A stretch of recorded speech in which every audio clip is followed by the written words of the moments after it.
and enable the youth of the country and enable the youth of the country. Am I audible?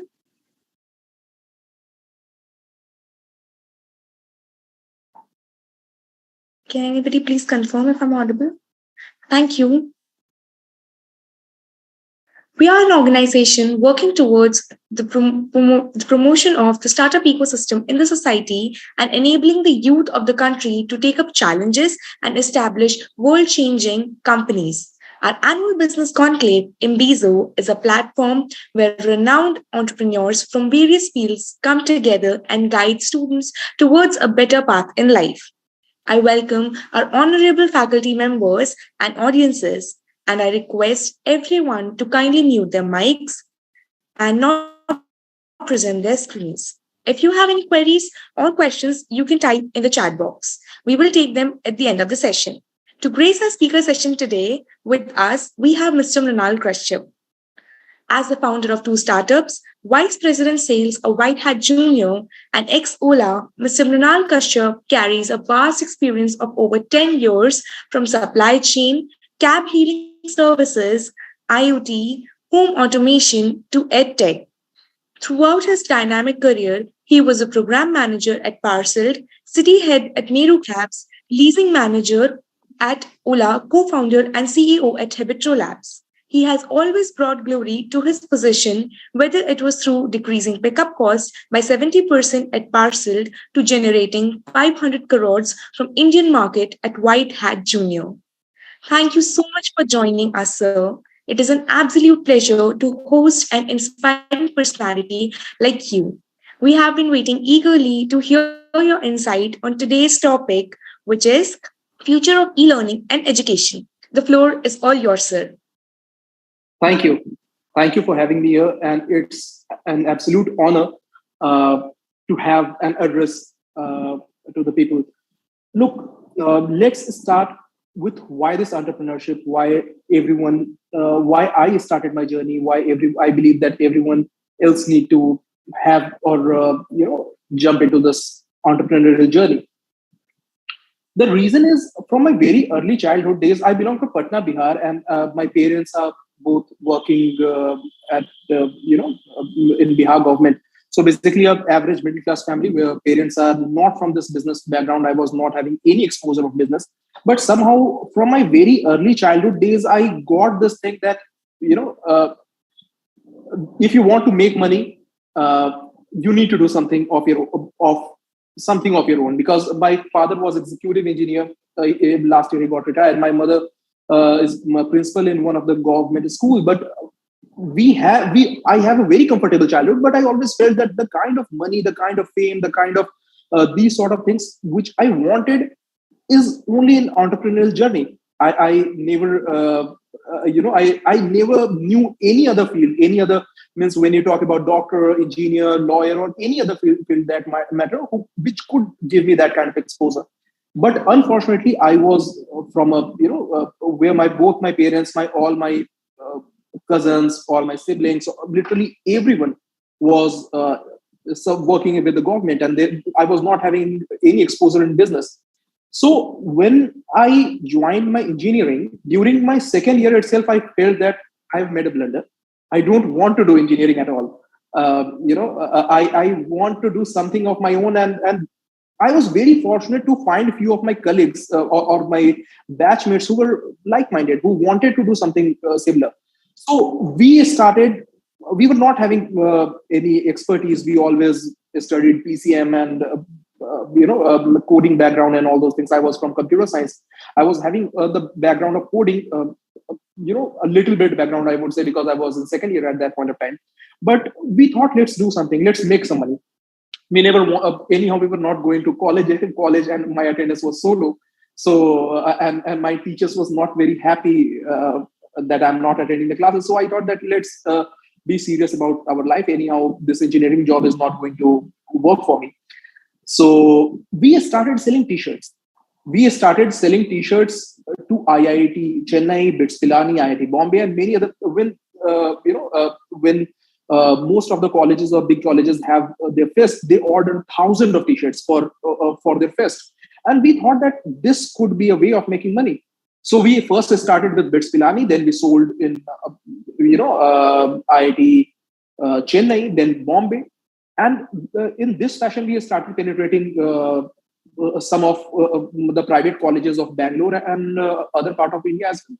This was actually serving us good. This was actually serving us good. Just imagine someone at your age, someone at the age of maybe 18, 19, and when you end up making the profit margin, when it was equally divided among three of us, we made, I think, 3 lakh or 5 lakh rupees each. It was a good sum of money because we had money. We thought about spending it somewhere. We thought about buying some iPhone, etc., because we had money. We made money of our own. But later on, we thought that this is not something which could be scaled. Selling t-shirt could be a stint for a while. It could make us some pocket money. It could give us some market exposure, but it is not something which could be turned into a big full-fledged business.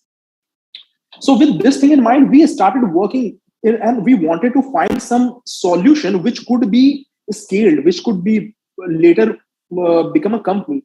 So after a lot of due diligence and pondering over the ideas, we came up with the idea something similar to what Shopify is currently doing. It's a US-based company, I believe that many of you would be knowing. So I'm talking about back in 2009-10. So during that time, back in 2008, Flipkart boom came into India. And I personally believe that all the Indian entrepreneurial experience of any person in India started with Flipkart. Obviously, before that, Make My Trip and many other company was there, Snapdeal and many other company came. But Flipkart was the inflection point. From there, everyone started doing something of their own. Everyone wanted to have their own startup. So I was during that era when the entrepreneurial journey started in India.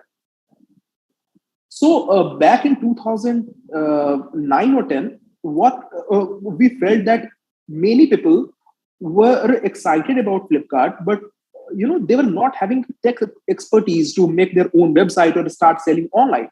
They were not having a logistics background or the operations background to take care of the operational challenges, or having the payment gateway experience to work with all those payment gateways and to accept the payment, and what are the due diligences. So the most of the brick and mortar businesses were not having this kind of experiences. So what we said, that they just need to give us monthly rental and we will take care of it.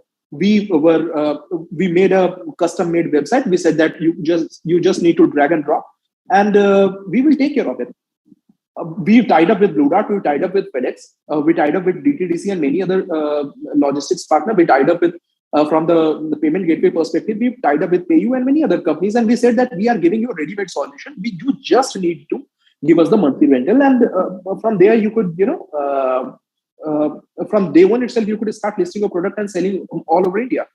We started generating some traction, and this is something what we felt that this could be the next big thing. And obviously at that point of time we were not aware of a company called Shopify. Very later in my life I came to know that there is a company called Shopify as well. We at that point of time we were thinking that it's our eureka moment. We found something absolutely new that nobody has thought ever before.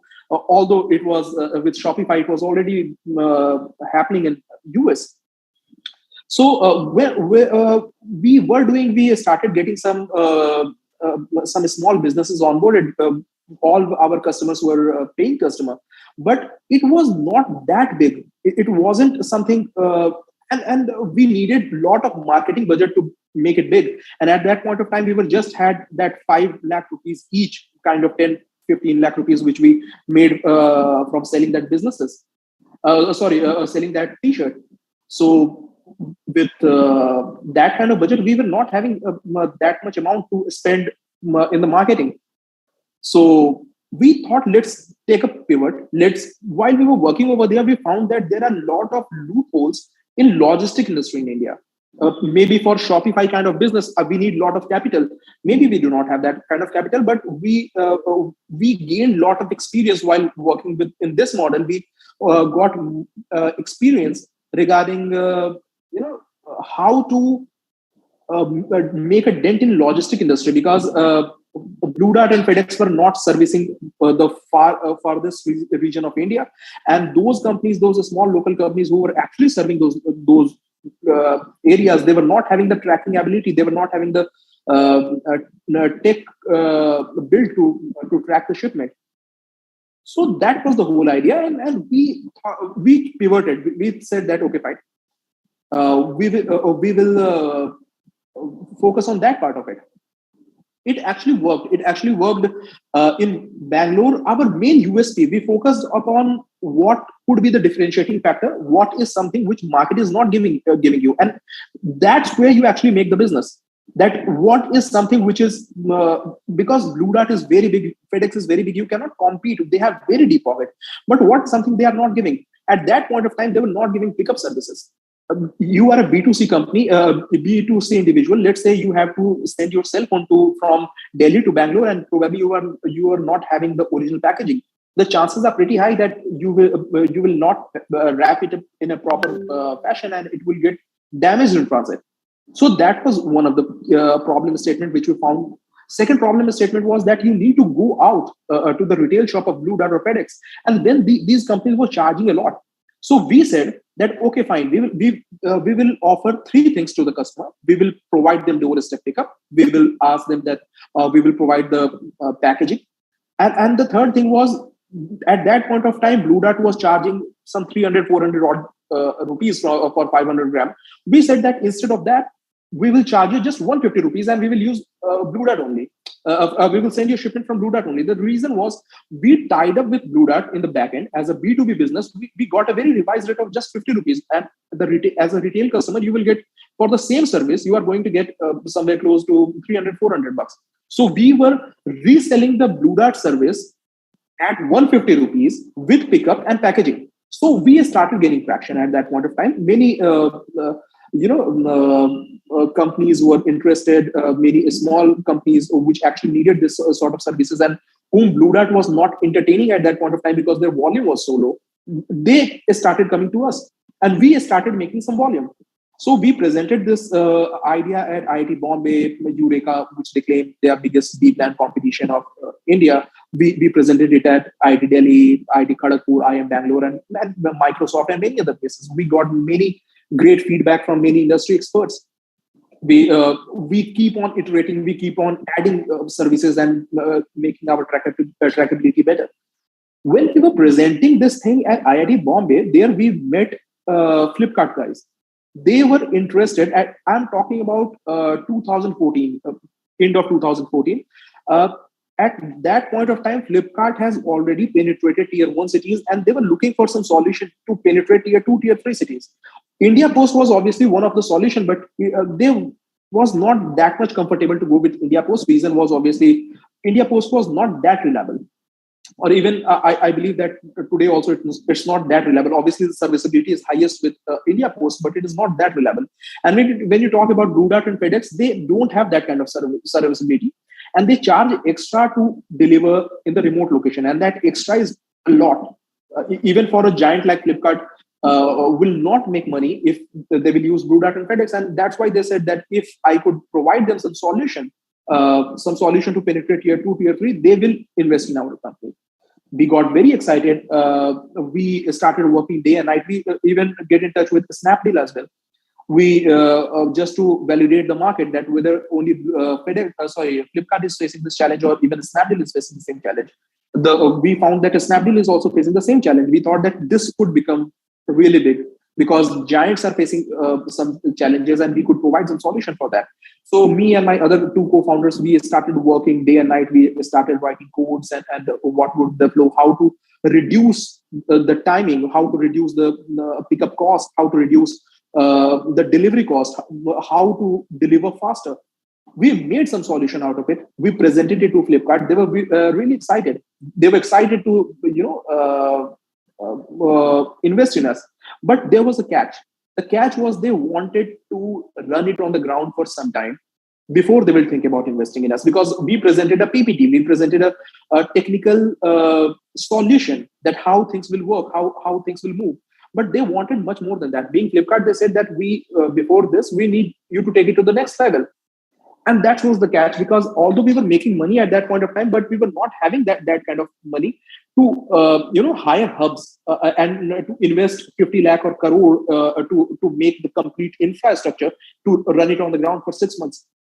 I was very fortunate. Few of the people whom I got to know at IIT Bombay, one of the person was in TCS at that point of time. He was in TCS. He was general manager at that point of time. He even offered me that why don't you join TCS, because I was getting pressure from my parent as well, because it wasn't that cool. I'm talking about 10 years back.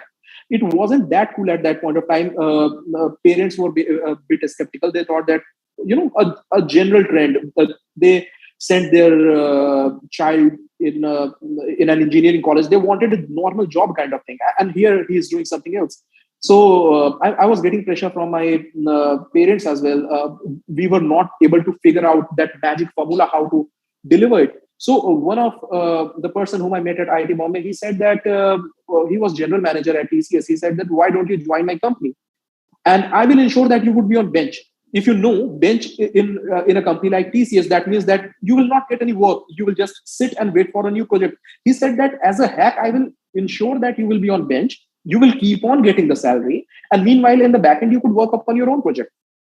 Which was this. From this, actually, I will stop getting pressure from my parent, because I will have a normal job with TCS, and and I will not have to work anything in TCS, because I would be on bench. No project will be allocated to me anyhow.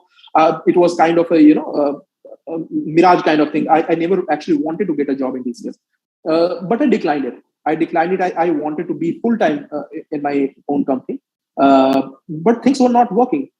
So during that time, only one more company called Parcelled, they approached me. They were ex-Flipkart guys. They somehow came to know about me from their Flipkart contacts. When we presented our offerings to Flipkart, they somehow got to know about us. They approached us. They were doing exactly same thing, but they were funded. They got the seed funding of 5 CR at that point of time. They said that why don't you join us? Because anyhow we are expanding our team. And being in the same domain, we could buy your company. Your company is technologically much more advanced than ours, because of the solution which we provided to this Flipkart.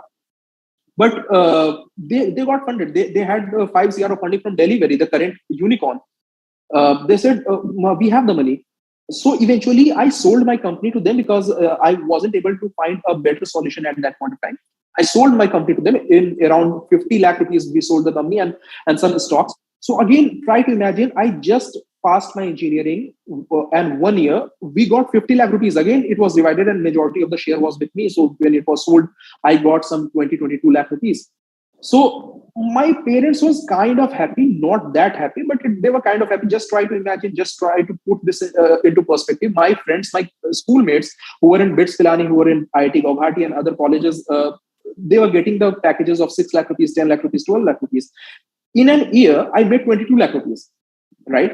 So in that fashion, they started getting some trust in me that, okay, maybe he's doing something. We don't know what exactly he's doing and what he's up to, but maybe he's doing something.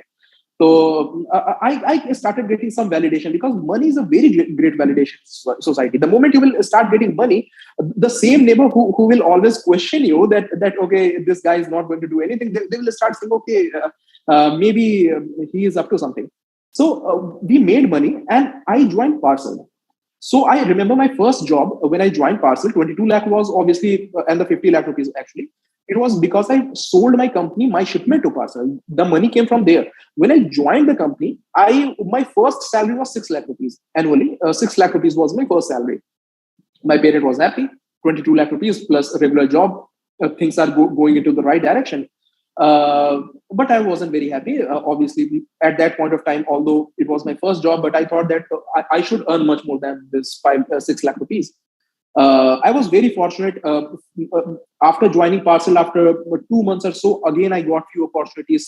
Few of the venture capitalists whom I presented my idea of my shipment, they left their venture capitalist firm. They started something of their own. They invited me. They said that we didn't invested in you, but we liked you. We liked your the perseverance and everything. Why don't you join our team? At 6 lakh rupees, I was in Bangalore with Parcel. At 12 lakh rupees, they said that we don't have problem with money, because if you know about venture capitalists, they have a lot of money, and money was not the challenge. They said that we are looking for a great team and we like you. Uh, Come to our team, move to Bombay, and we will give you 12 lakh rupees. Just 2 months. I joined Parcel in July 2015, I believe, and in September, I believe, I got this opportunity with some other company which was about to start. Everything was good, but I liked Parcel. I was, it was kind of my brainchild, not exactly Parcel, but my shipment was my brainchild, and it was and Parcel was exactly doing same thing what my shipment was doing.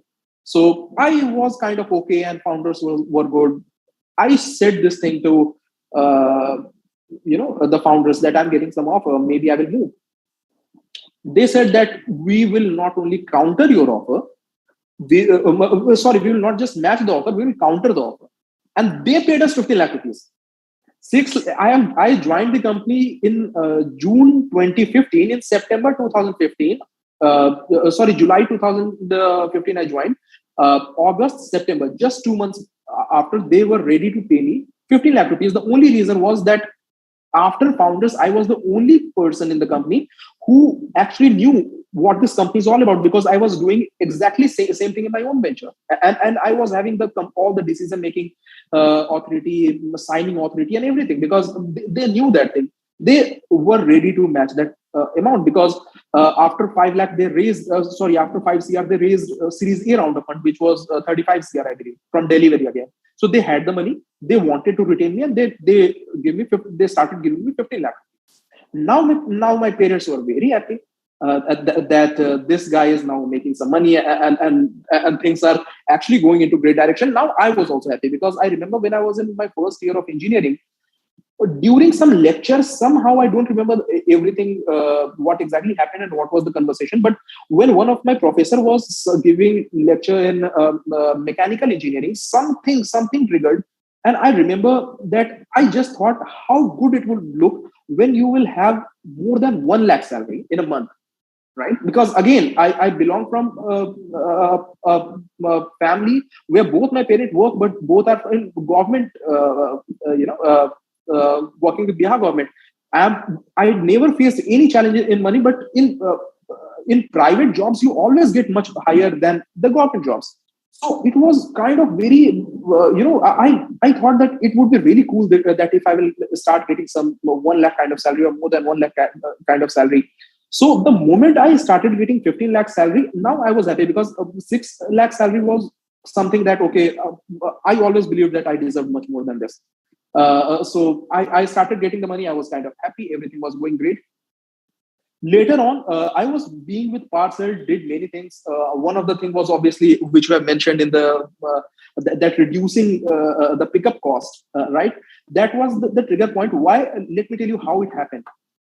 When I had this experience of my own company, how to reduce the cost, because we were not funded. We were bootstrapped company. I knew the value of money, that how to reduce the cost, because we were not funded by venture capitalists, that we have the freedom of doing 100 things and even 99 are getting failed. I will still work on one thing. I was not having that kind of deep pocket.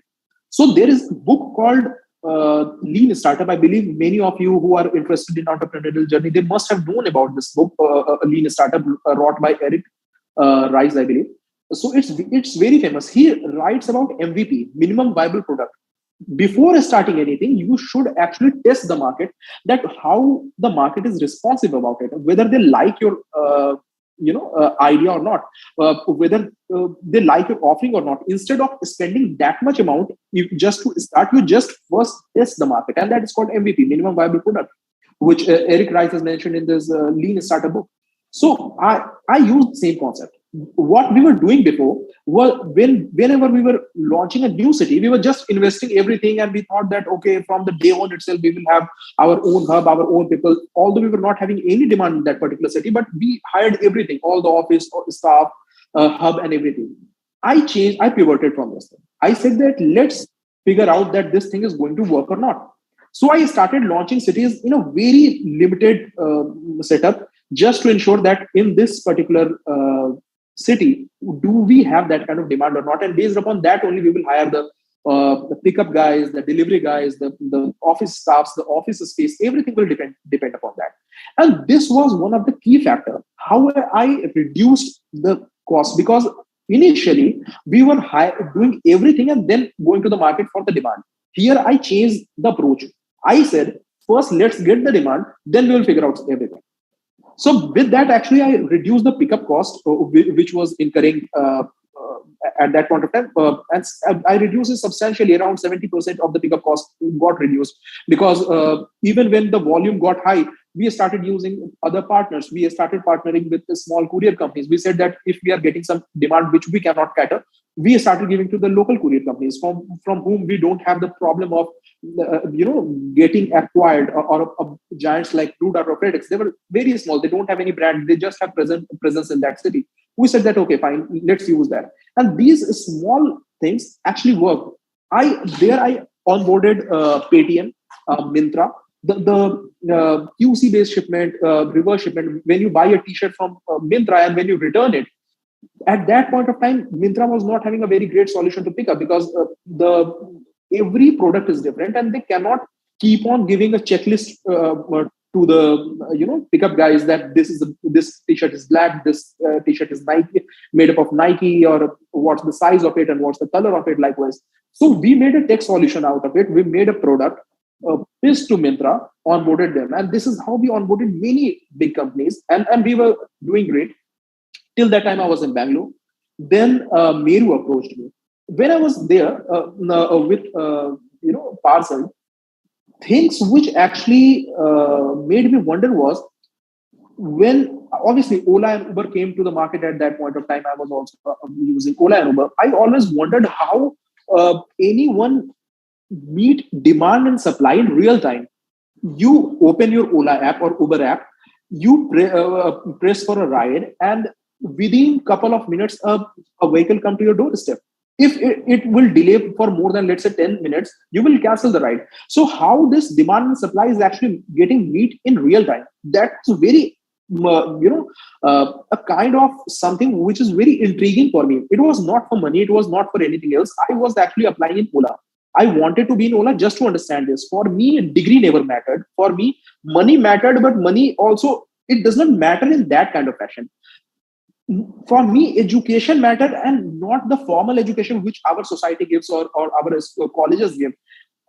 For me, education matters how things are working in the world and how I could make something better out of it. So I wanted to join Ola because of this reason alone. I wanted to understand this thing. Unfortunately, I was not having any experience in this domain. Ola never returned to my application, but Meru came. Meru was obviously a smaller fish at that point of time. They approached me. They said to head Mumbai city. I thought, okay, fine. Maybe I will not have Ola, but at least I will have Meru, and I will learn the things that how exactly real-time demand and supply are getting met. I moved to this Mumbai. I started heading complete Mumbai city for Meru. The problem statement at Meru was different.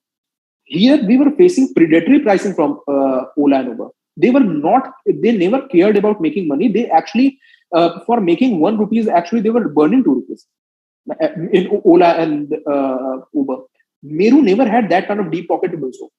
So to sustain the business was also a very great challenge. So figuring out strategies, how to do it, how to sustain the market, because we never had that kind of deep pocket, how to sustain that, how to retain our drivers. Because at one point of time, Ola was giving iPhones to the driver to onboard them in Mumbai. So they were doing literally everything to increase the supply from the driver perspective, and we were not having that kind of bandwidth or that kind of money to do so. But again, my experience and what I have done in my own startups to reduce the cost actually helped me here as well. That how to reduce the cost. So I was with Meru. I was doing great. I somehow able to increase our revenue by focusing upon our strengths rather than fighting Ola and Uber. Because of this reason, I got opportunity with Ola. So when Ola and Uber in beginning, they were actually a marketplace kind of model, and they never owned any vehicles. They all the vehicles were owned by the drivers, repair and maintenance, everything was done by the driver. They said that attach with our platform, we will give you demand, and for that you will give us a certain percentage. But when when the market started disrupting, and the competition was very fierce among Ola and Uber. Obviously, Meru was nowhere in it. But when Ola and Uber, they both have a very deep pocket. They have great investors. They had the money. They started fighting. Now try to imagine a scenario. Let's say this is Mumbai city, and today is New Year Eve. Both Ola and Uber is very much aware that today there will be huge demand. Right? People will go out for celebration and everything. During that time, what Uber would do, they will increase the incentive because they both are marketplace. They don't own the vehicles. The same vehicle, the vehicle number 1, 2, 3, 4, let's assume, it is attached with Uber as well as with Ola. They are daily, in the morning, they check that which company is giving me better incentive, and that's how they start their day. So let's say Uber will give them a better incentive. Ola's complete supply will log into Uber, and Ola will not make money. And they will give a very bad customer service to their customers as well. To counter this thing, Ola and Uber both said that they will start owning the vehicles, and they entered into the leasing model where Ola and Uber owned the vehicles, and they said that we will give the vehicles to the driver, and driver will run it for us and give us a daily rental. This was the model. This was exactly the same model what Meru was doing from last 8 years or 10 years ago. And I was having a great experience at Meru. This is how I got the offer at Ola, because it was absolutely relevant. They said that anyhow, we are starting a new vertical, and we want you to head that vertical for Mumbai city. Anyhow, you are in Mumbai. We are looking for some person in Mumbai. And I always wanted to go into Ola, but when I directly applied to them, they never responded to my application. But when I had the appropriate experience with Meru, they actually approached me, and it was a done deal. I joined Ola. Obviously, the business model of Ola and Meru was absolutely same, but the problem was the complexity was much higher in Ola because of sheer volume. In Mumbai city, Ola have around 50, 60,000 odd cabs, where Meru have just 10,000, 15,000 odd cabs. So you see that difference over there. When you have to manage 50,000, 60,000 odd cabs, even the minutest of detail cannot be missed. If you are missing a small detail also, you are going to pay prices for that. We face many challenges. Many political parties like MNS and all, they protested when they knew that Ola have a very deep pocket, and because of that, they started forming some sort of union, and they protested against us. And me being the leasing manager, I had to ensure that supply is intact. So, working with political parties, working with blue collar employees, because working with white collar employees versus working with blue collar employees is very different. I don't know whether any of you have visited any Ola office or not, or any of your siblings or friend is in Ola or not. Ola, almost every offices of Ola in all the cities have bouncers. They don't have security guards. They have proper bouncers, 6 feet, 7 feet, and that kind of people. Whenever I used to go to address drivers, I was surrounded by bouncers. Sometimes with police as well. Because handling people of blue collar is actually a different skill set altogether. Something will happen, and you could be actually beaten. This could happen because when you are doing some sort of policy change, something you are doing, they're not ready to listen to reasons. So it was a very different experience altogether, completely different. Working with MNS and all those things. Just imagine, I am a Bihari. I belong from Patna. MNS, if you guys know that they are a proper Marathi and all, and they were talking to me in Marathi. I don't know Bihari. I never knew Marathi, and I thought that if I will say that I'm from Bihar, they generally, the news and all, they generally don't tend not to like Biharis and people from UP. I thought that shall I tell them that I'm from Bihar? Will it be okay or not? But somehow things worked. We actually paid them. It worked. It worked in our favor. Means obviously we paid, but we needed uh, our supply on ground. So we paid to them, and we started working. I was there with Ola for I think almost 2 years. Then I left the organization. The reason was again the same thing. I always wanted something of my own from my early days since till date. I always wanted something of my own. So I started Habitro Labs. It was in home automation. Uh, the reason is the question is why home automation? The reason was nobody was doing it. Still today, when Alexa came and Google Home came into India, people thought that this is all home automation could do. Alexa, turn on the light, turn off the light, play me the music, and all those things. But home automation is a complete different beast altogether. It's so much complicated than turn on the lights and turn off the lights. It could do so much stuff, and nobody is doing that. Nobody has that face of the industry till date. So we thought that why don't we enter to this market? We had some experience in that.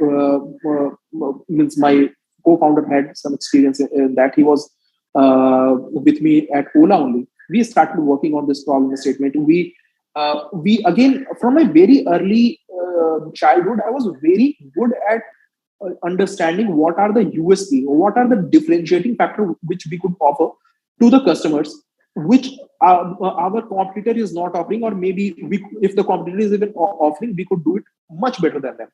So this was the whole idea. When we started this home automation, it's not the case that nobody was doing home automation. Still, there are many small players in the market, but they were not having the brand image. They were not having anything on because home automation is a costly thing. Just to give you some perspective, automating a 3 BHK house would cost you somewhere close to 3 lakh, 4 lakh rupees. In India, you will get a vehicle in it in that price. So that was the issue. How to reduce the pricing, how to make a brand so that it's not look like a hardware shop, because currently it's operating in similar fashion, that it's something similar to a hardware shop where people are going and just purchasing something to automate the home. They don't have pan India presence and all those sort of things. If you talk about Europe, if you talk about US, they do have companies like Fibaro is a very good brand in Poland. In US also, there are many good brands. Even Google is in this vertical. They acquired a company called Nest. I believe that many of you are aware about Nest. This Amazon acquired a company called Ring. So they are in home automation, but even the Ring product is not sold by Amazon in India, or the Nest, the Google company is not present in India. So we saw huge potential. We started operating in this area. We thought that let's monetize it. We started working with B2C market. We had little bit of money because of the job which we did earlier with Ola and earlier thing, and we were ready to invest in this company. But the marketing always cost huge chunk of amount. So we wanted some synergy. So we started tying up with big what do you call it, interior designers, the big firms. So our idea was the customer or the target audience are the same. The person who is going for interior designer are the same person who might go ahead with home automation as well. Not all, but maybe 10% of it, 20% of it. So we started tying up with interior designer because we wanted to reduce the marketing cost. Again, that was a huge cost and we cannot be dependent upon that. So from here, we started penetrating into B2C market. We were doing good. Then we started getting some referrals and some opportunity with giants like Birla. We automated a few of their premium properties in Bangalore and Mumbai. We work with Godrej. We have automated one of their premium property in Mumbai.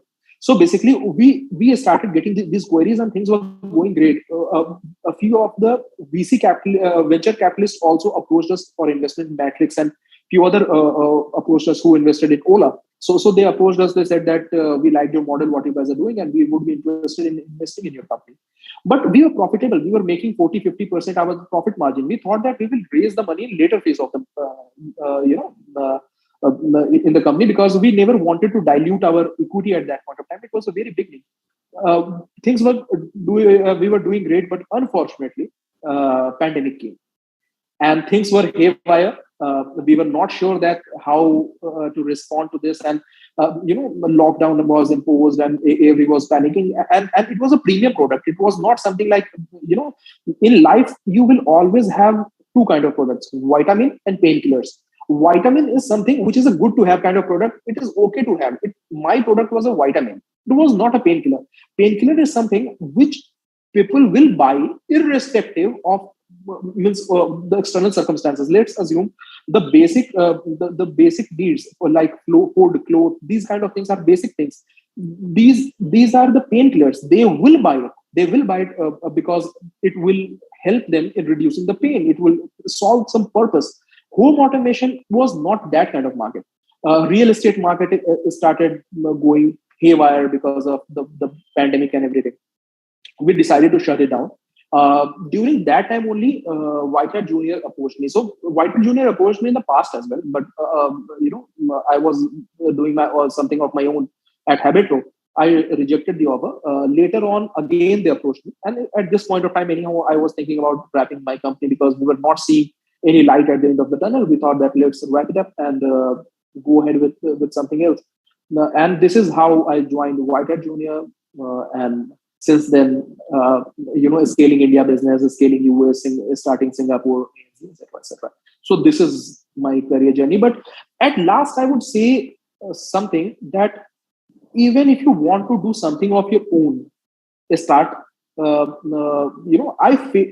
have not reached where I actually wanted to reach. Neither in Shopify kind of model, nor in my shipment where I was doing pickup and packaging and everything. I failed at that. Even in Habitro, because of whatsoever reason, but I failed at it. But because of this failure, you get enormous experience. It helps in the professional journey as well. Because of that very reason, I always got offers from very great companies. When you talk about in terms of monetary benefit, it was huge. Just to give you some perspective, means just to motivate you guys, just to make you feel that how big, even if you feel that no, entrepreneurship is not my cup of tea, I want to do something in some corporate, then also you should start something of your own, because the nuances you are going to learn. Because I have been a call center executive on my own. I called people. We were the pickup guys. We were the delivery guys. You actually go on street. You interact with people. You interact with your customer. So the kind of experience you get from there. Actually, these days, companies have started valuing that thing. There are companies who will going to pay you great deal of amount, and because of that very experience.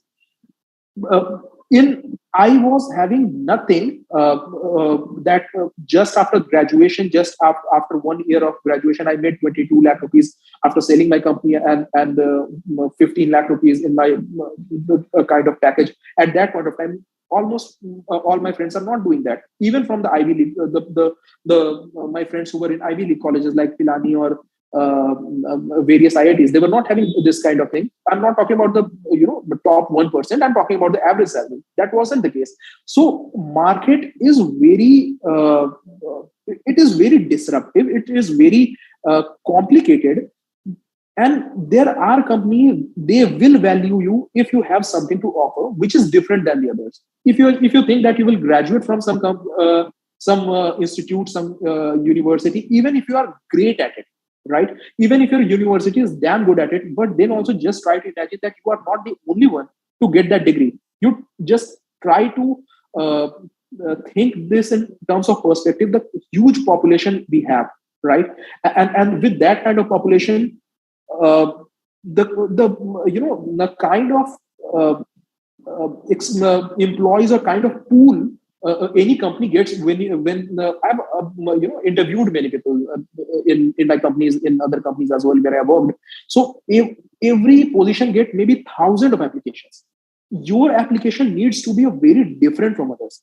And that 90%, 95%, and 99% could be a thing till you are in academics. But when you go into the corporate world, it does not matter. It matters that what value addition you are going to do. And when you start something of your own, actually it matters. And you will get monetary benefits. Even if your core thought process is the monetary benefits, you will get something out of it. So don't get afraid that what your parents are saying or your teachers are saying. My HOD used to say that I will ensure that you will not sit in our placement. Your attendance is so low. And honestly, I never sat in my placement. I, if I would have requested him, he would have allowed me. But I never requested. I was in my own zone. At that point of time I was reading the biography of Steve Jobs by Walter Isaacson. I thought I was in that zone. Okay, I will not even hire from your college. You are talking about giving me a job. So it was a kiddish behavior, but I was in that zone. And honestly, I never thought that college is going to give me a job. I always thought how I could generate jobs for others. And currently what our central government is doing in terms of startup, and they declared startup day, startup India came. This Shark Tank. I used to watch US version of it. I think 6-7 years back, and now Shark Tank is in India. So all the things which is happening in India, it is a very great time to start. And when I started at that point of time, there were not that great support which I've received. But today, there are many people who are ready to mentor you, and in this community, almost everyone is ready to help you out. I never found, irrespective of their designation, irrespective of their salary, irrespective of who they are and from where they belong, I never found a single person also who were not ready to help me out if I approach them with the right intent. So just do it. This is the best time to start something of your own. So this is it. I took much more time than you have told me, but yeah.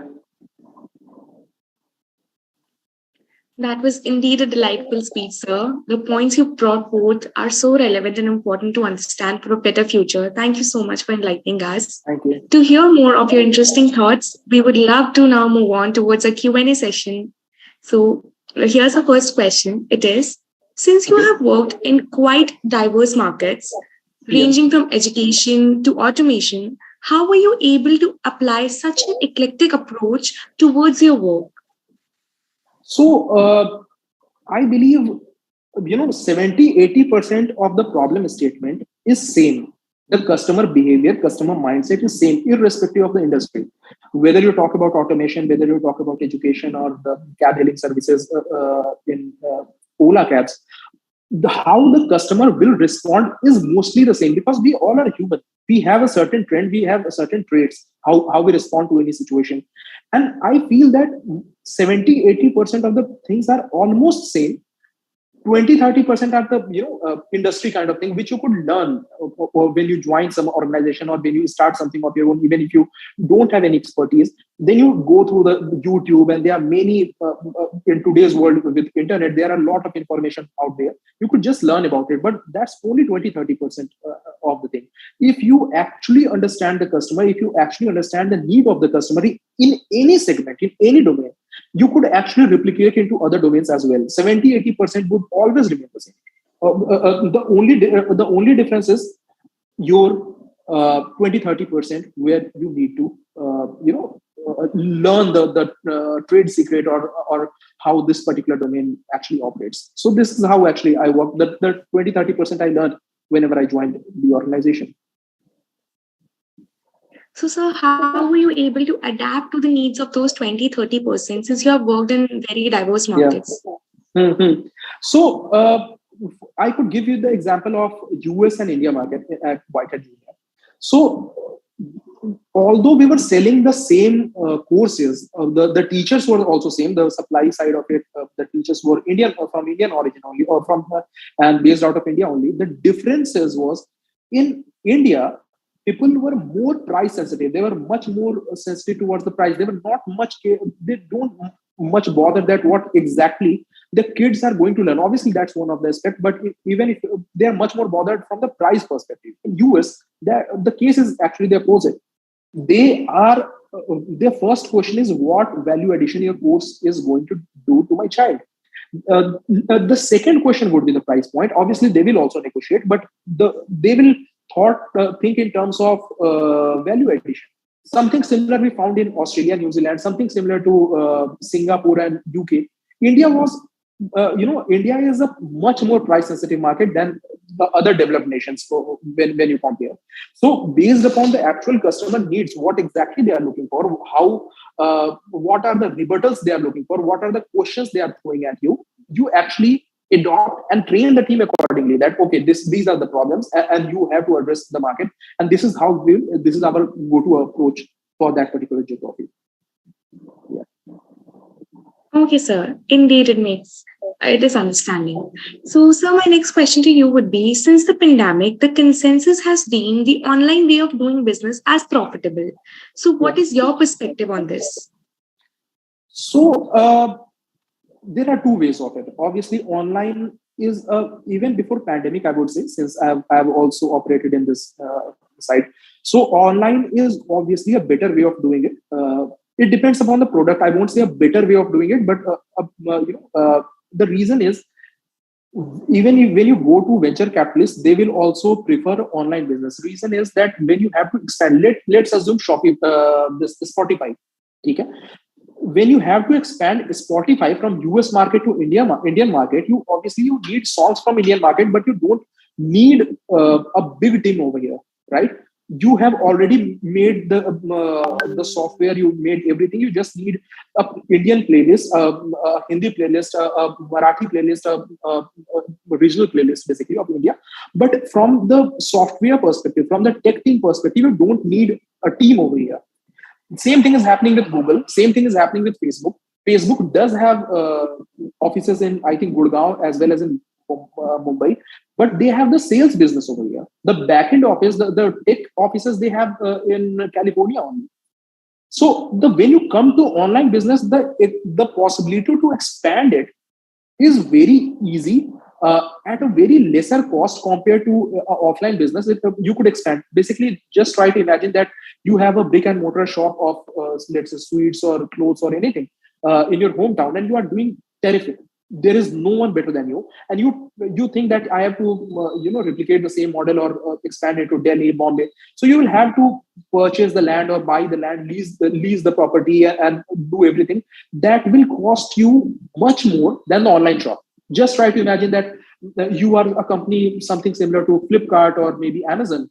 You are maybe now you're just restricted to Delhi. You want to sell to Bombay also. You don't need anything else. You have the inventory, you have everything. You just need to take care of the delivery aspect of it. You probably will tie up with Blue Dart, and from the day two only you could start selling in Bombay as well.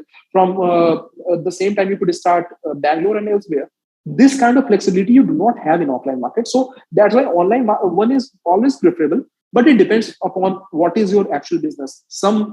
There are places where offline is better than online. Yeah.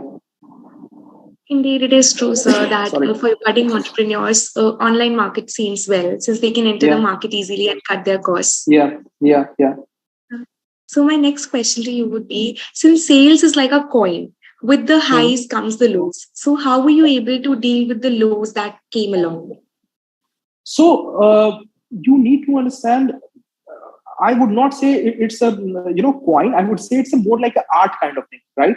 When you train your people, you train them in terms of art. You try to understand. When I started scaling US market, when I joined White Hat Junior, I was actually hired for Indian market, and as soon as I joined, I was asked to scale US market. At that point of time, hardly 30, 40 odd people were there in US, and I scaled it to 300, 400 odd people. So what I started doing, I started listening to calls. I started talking to the customer myself. When you do that, you actually understand nuances, that what exactly the customers are looking for. So when you talk, like I mentioned in the question that about highs and lows, let's say when you are going through the low, you need to understand going low is not the issue in itself. You need to understand why this low is happening. For example, in White Hat Junior, whenever pandemic came or whenever the lockdown was imposed, whether in India or in US, your business will increase. Why? Because when the lockdown was imposed, children will not go to their respective schools, and they will be in the home. Parents are working, and they are so much troubled with that energetic kid that they want something. They want something that their kid should be engaged in it, and they should be ready to pay for it. So our business always spiked when lockdown was imposed. But whenever exams came, our the lows of the business came, because they started focusing on the examination, because coding was not something in India or even in US. Coding was not something was the primary subjects for their kids. So they started focusing on the exams. So you need to understand that why high, even if the high is coming, why the high is coming, what's the reason, what you have done differently, so that you could replicate it later on, even if when things start going towards south. And similarly, when things are going low, there will be situations when things will go high and low. You need to understand the reason, and accordingly you need to operate. So that's how you actually operate. True, sir. We have to understand why the highs are the highs and why the lows are the lows. Yeah, That's how you'll be able to analyze the situation yeah. better. So it was great listening to you, sir. Thank you for your wonderful answers and patience. I'm sure our audiences are curious and excited to hear you. So let's take some questions from the audience as well. Yeah, sure, So first sure. question is, how do you manage time effectively in every domain of the business? It was never a concern for me, because in whichever company I joined or why I started, I loved what I did. So from the work-life perspective, if you're asking this question, honestly, I never had one. I never had that work-life balance, and I never craved for it. I always wanted to make something different, do something different, even if I'm not having, working in my own company, even if I'm working at White Hat Junior or at Ola. I want to ensure that I'm delivering the best, to understanding the people, to understanding my market better, to understanding my customers better. So that was never a concern for me. I always, even from my first job at Parcel, my job was never to work with operations team. My job was never to work with marketing team. My job was never to work with the product team. But I did. I learned a lot from them. I learned spending time with them. I always completed my, whatever task was allocated to me. I always did my thing. And then also I was be in the office. I remember back in those days when I was in Bangalore, I used to leave the office at 4 a.m. or something. I was the last person to leave the office. It wasn't the case that someone is telling me, or my works are not done. Never in my career till date anyone has told me that, okay, something has you haven't completed your work or something like that. So I always completed my task. It was never because I loved what I've done. It was not something that someone is pushing me, or I'm just doing it. I never joined any company just for the sake of money. Like I mentioned, I never studied anything just for the sake of degree. It does not matter to me. I somewhere read, maybe it's a very crude way of saying it, but somewhere where I read that degree is something like a receipt which you get for what you have paid. It is not going to help you much in the corporate world. You need to learn the market. You need to learn the customers. So I loved what I was doing, and work life balance. Honestly, I never had, and I never craved for it. So time management from that perspective was not the issue. From my stuff's perspective, I always did my job on time, or in fact before time, because I actually enjoyed working with the tech team and product team and learning their stuffs as well. Very rightly said, sir. If you love the work, you will always know how to manage time. Yeah, yeah.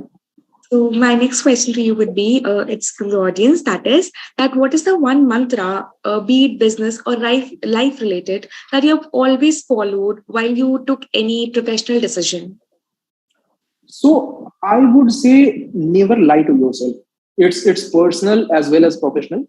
Uh, there could be situations in your life when you will actually lie to your maybe parents, your teachers, your friends, and many people, and things will be required. Let's be very pragmatic about it. We don't live, in a goody goody society. There will be situations when you will be forced to lie, but never ever lie to yourself. You need to be utmost honest with yourself. You should know if you are doing this thing, why you are doing this thing. When when I said that I never sat in my college placement and all, and I never bothered about it till date, I never bothered about it. The reason was I was very clear about it. I don't want their job. I might have got 3 lakh, 4 lakh rupees from TCS or Tech Mahindra or Infosys kind of company, the mass recruiters. So I never bothered about it. I always believed that I will get the money. Means somehow I had that conviction that I will get the money. What I craved for was that how I could learn this, how I could make that dent, how could I make things differently. Even in Whitehead Junior, and or even I could give you the example of Ola. They were paying me great. When they actually poached me, they haven't hired me. The term is poaching. They poached me from Meru, and when this thing happened, they actually pay you crazy, right? Then also I left the organization because I always wanted to do something of my own. So this is the mantra. I always believe that you should not lie to yourself.